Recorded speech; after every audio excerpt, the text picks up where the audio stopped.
राम राम। हमारी आपकी तो बात ही क्या है। कई बार बड़े बड़े ऋषि मुनि इस बात से आहत हो जाते हैं कि हमने जो कार्य किया हुआ है वो जग के सामने आना चाहिए, नहीं तो उनका मन दुखने लगता है, टूट जाता है। ऋषि वाल्मीकि जी ने प्रभु श्री राम के जीवन पर रामायण लिखी थी। जब उनकी रामायण पूर्ण हो गई तो एक दिन नारद जी वहां आए। वाल्मीकि जी ने उनको पूरी रामायण सुनाई। अब नारद जी ठहरे। उन्होंने कहा, आपकी रामायण बहुत अच्छी है, लेकिन आपसे भी अच्छी रामायण हनुमान जी ने लिखी है। वाल्मीकि जी आश्चर्यचकित रह गए कि हनुमान जी ने भी कोई रामायण लिखी है।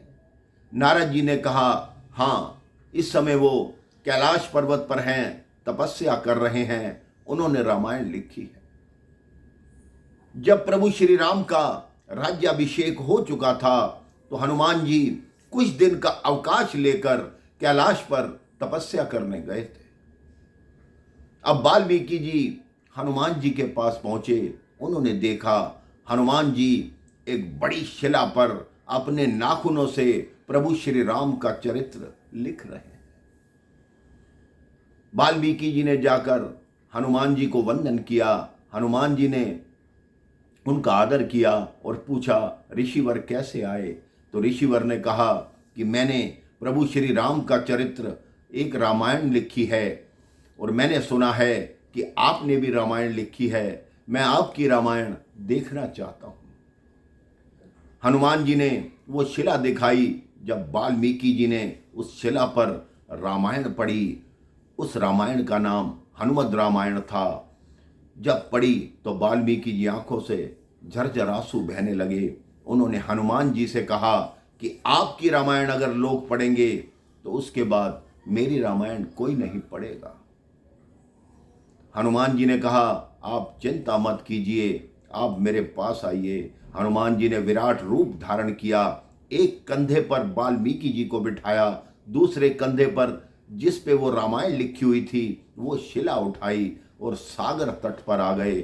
जो उनकी लिखी हुई रामायण थी वो उन्होंने सागर में बहा दी और ऋषि वाल्मीकि से कहा, ऋषि, मुझे अपना नाम नहीं चाहिए। रामायण जो सारा संसार है वो आपकी लिखी हुई पढ़ेगा, मेरी रामायण कोई नहीं पढ़ेगा। मुझे तो प्रभु श्री राम का नाम चाहिए। मैं तो उनका नाम जपता हूँ और नाम के सहारे ही अपना जीवन व्यतीत करता हूँ। आप निश्चिंत होकर जाइए, आपका हर मनोरथ सिद्ध होगा। तो आप सोचिए, ऋषि वाल्मीकि के मन में भी ये आ गया कि मेरी रामायण लोग पढ़ें। हमारे आपके मन में भी यही बात आती है। हम कोई भी कार्य करते हैं, हम सोचते हैं संसार को पता लगना चाहिए कि मैंने ये अच्छा कार्य किया है। एक व्यक्ति एक मंच पर बैठे थे। उन्होंने दान दिया।